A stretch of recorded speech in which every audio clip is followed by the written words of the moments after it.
बच्चों, आज हम हिंदी में कक्षा 12 की हिंदी में पढ़ेंगे।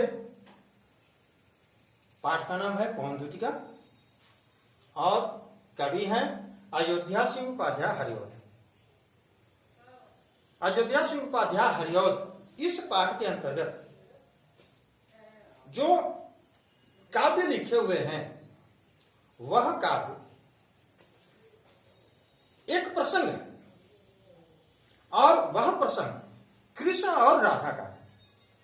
तो सबसे पहले इस पाठ को पढ़ने से पहले हम वह स्टोरी जान लें कि स्टोरी में यह कहानी हम जान लें कि यह कहानी कब की है। तो बच्चों, यह कहानी वह उस समय की है जब कंस का अत्याचार बढ़ गया और कंस को मारने के लिए कृष्ण ब्रज को छोड़ करके मथुरा चले गए थे और मथुरा चले गए थे तो फिर वो आए नहीं ब्रज में। तो जितने भी ब्रजवासी हैं, गोकुलवासी हैं, ग्वाल बाल हैं, सभी कृष्ण के विरह में, वियोग में व्याकुल हो जाते हैं। उसी तरह से राधा भी कृष्ण के याद में व्याकुल हो जाती हैं और उसी की कहानी को आगे बढ़ाते हुए उसी के बारे में हमारे कवि ने पवन दूतिका लिखा है।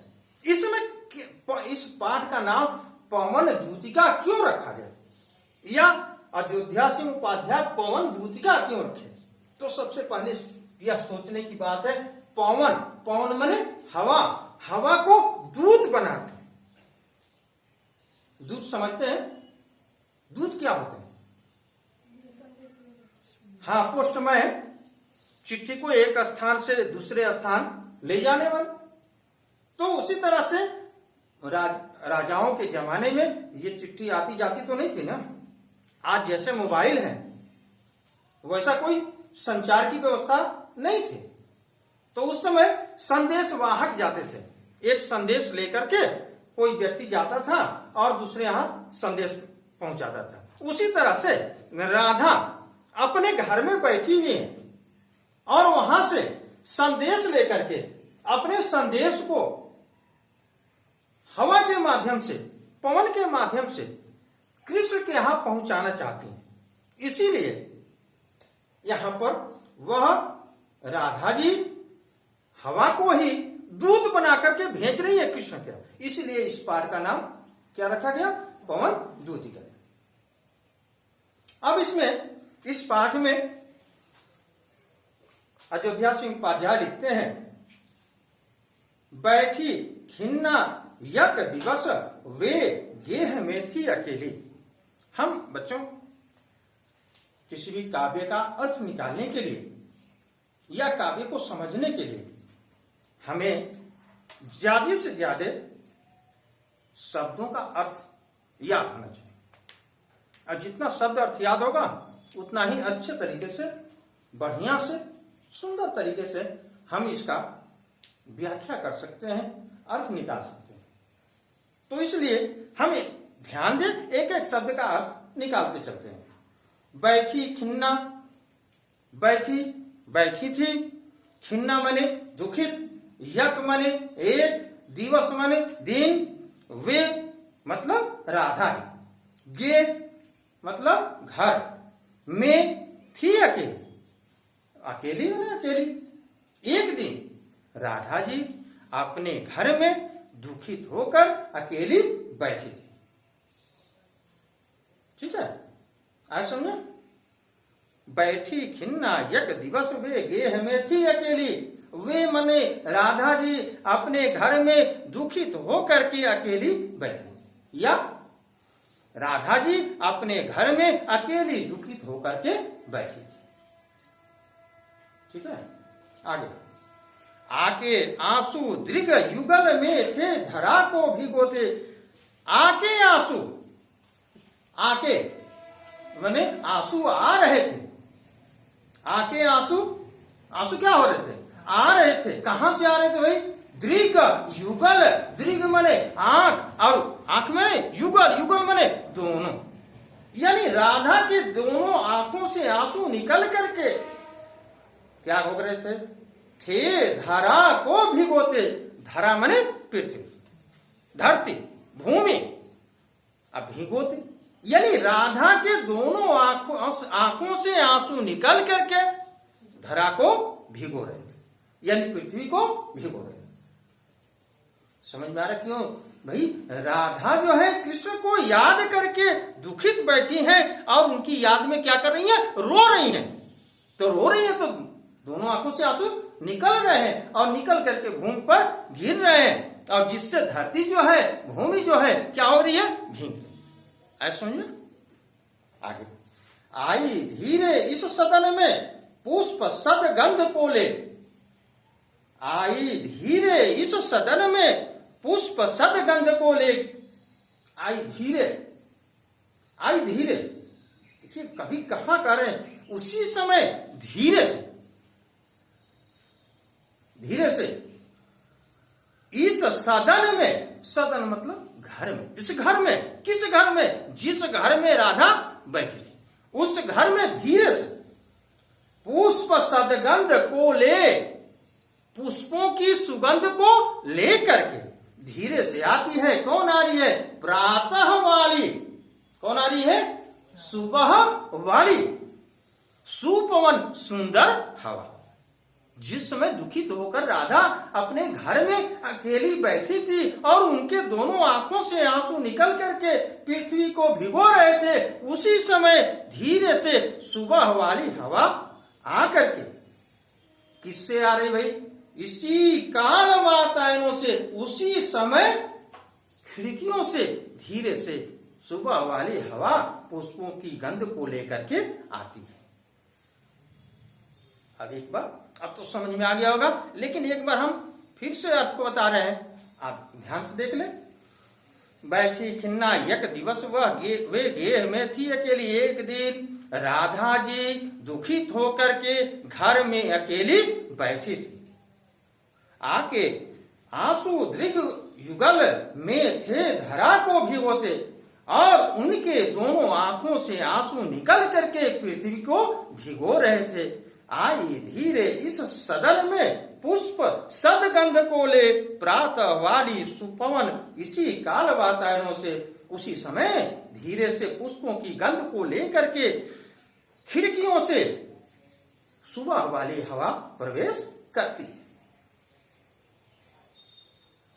अब आगे जो है दूसरा है, जब हवा आ रही है तो क्या हो रहा है? आगे देखिए, कवि कहते हैं कि संतापों को विपुल बढ़ता देख के दुखिता हो। और जब धीरे से, जब सुबह वाली सुंदर सुगंधित पुष्पों की गंध को लेकर के हवा जब खिड़कियों से उस घर में बैठी हैं, आ रही हैं जिस घर में राधा रोक रही है, तो वह उनको गंध अच्छा नहीं लगता, तो क्या करें? संतापों को विपुल बढ़ता देख के दुखिता हो। संताप मतलब कष्ट, संताप का अर्थ क्या होता है? कष्ट। को विपुल, विपुल माने अधिक, ज्यादा, ठीक है ना? संतापों को यानी दुख को अधिक बढ़ता हुआ, बढ़ता हुआ देख करके दुखिता हो। राधा जी और ही दुखित हो जाती है। संतापों को विपुल बढ़ता देख के दुखिता हो। जब आदमी दुख में हो, कष्ट में हो, और उस समय कोई हंसे तो अच्छा लगेगा।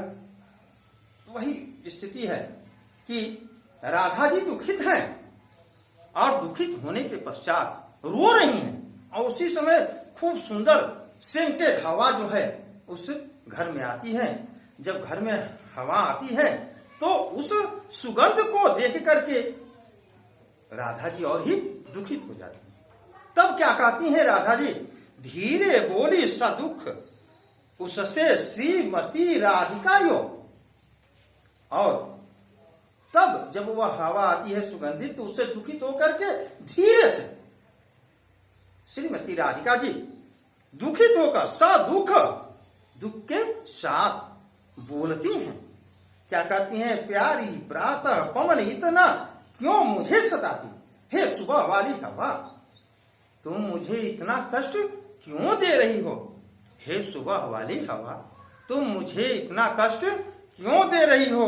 क्या तू भी है कलुषित हुई काल की क्रूरता से, हे सुबह वाली हवा प्रातः वाली हवा, क्या जिस प्रकार से समय मेरे साथ कठोरता कर रहा है, क्रूरता कर रहा है, दुख दे रहा है, क्या उसी प्रकार से तुम भी मुझे दुख देना चाहती हो? क्यों मुझे सता रही हो? अब अगले प्रसंग में राधा जी कहती हैं कि मेरे प्यारे नव जलद से कंज से नेत्र वाले। यहां बच्चों ध्यान देंगे, मेरे प्यारे, यहां राधा जी कहती हैं कि मेरे प्यारे, मेरे प्रियतम, मेरे प्रिय। कौन? नव। नव मतलब होता है नया, नवीन, और जलद मतलब होता है बादल। जलद मतलब क्या होता है? बादल। मेरे नए बादल के समान से कंज से नेत्र वाले, और कमल के समान नेत्र वाले।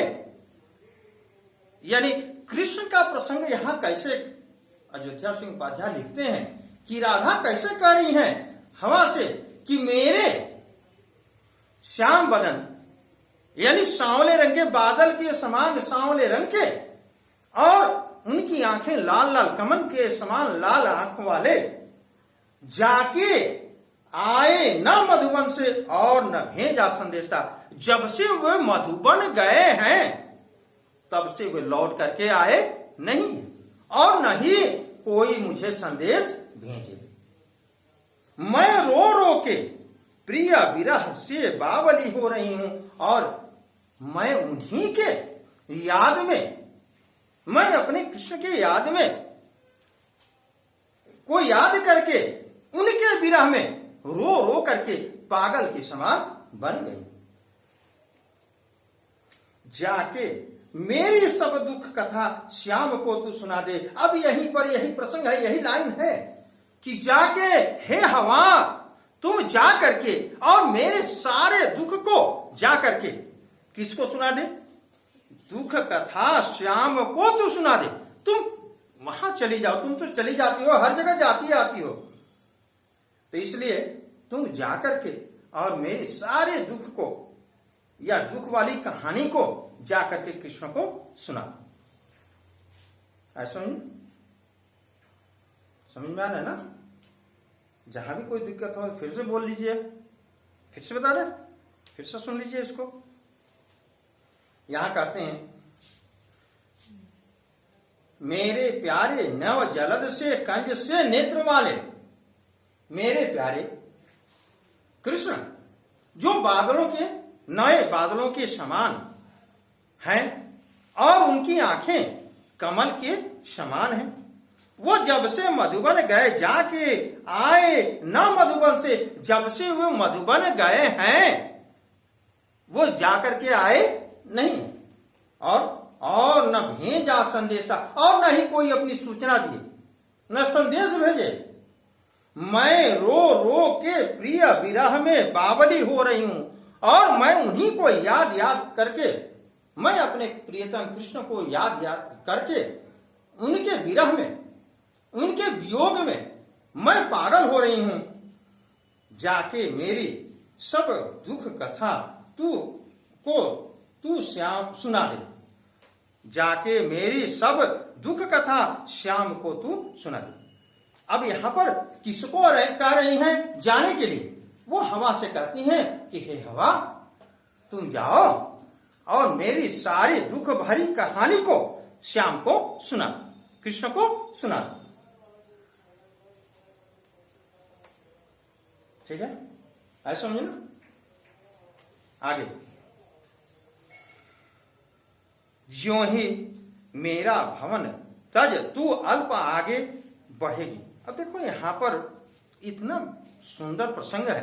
अब यहां पर आप स्वयं सोच सकते हैं कि एक व्यक्ति यानी राधा जी किसको संदेश देने के लिए कर रही हैं? हवा को, है ना, हवा को।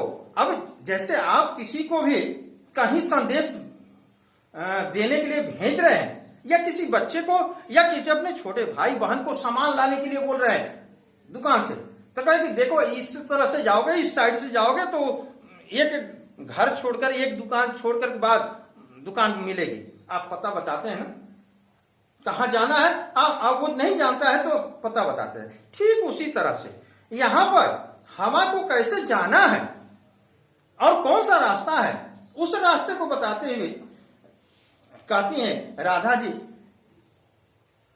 कि जो ही मेरा भवन तज तू अल्प आगे बढ़ेगी, जो ही मेरा भवन तज तू अल्प आगे बढ़ेगी, जो ही तुम मेरे भवन को तज मने छोड़ करके, तू अल्प आगे, अल्प मने छोड़, आगे बढ़ेगी, बढ़ोगी, आगे जाओगी।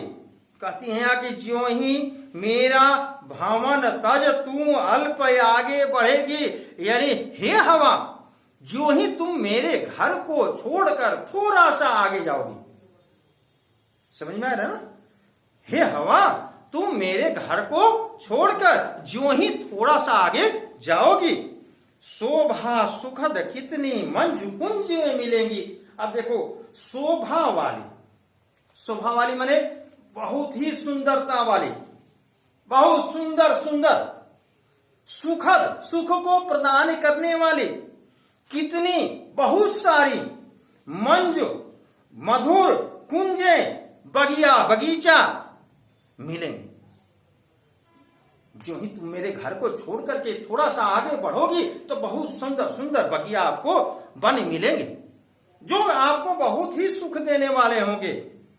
प्यारी छाया मृदुल स्वर से मोह लेगी तुझे भी, वो अपनी प्यारी छाया, सुंदर सी छाया से, वे जितने भी वन होंगे, पेड़ पौधे होंगे, उनकी छाया जो है बहुत ही सुंदर होगी, और उस छाया से और अपने मीठे स्वर से तुम्हारे मन को, हे हवा, तुम्हारे मन को क्या कर लेंगे? मोहित कर लेंगे। तो भी मेरा दुख लख वहां जाना विश्राम लेना, तो भी मेरा दुख लख, लख माने देख कर, लेकिन तुम तो भी बहुत सुंदर छाया मिले, बहुत सुंदर स्वर हो, तो भी हे हवा, मेरे दुख को तुम देख करके क्या करना? वहां जाकर के तुम विश्राम मत करना, तुम रुकना मत। बस आज के लिए इतना ही, ठीक है। हम नेक्स्ट दिन पढ़ेंगे, इसको आप दोहरा लीजिएगा। अगर जो भी बात इसमें समझ में नहीं आ रहा है तो नेक्स्ट दिन पूछ लेंगे, ठीक है।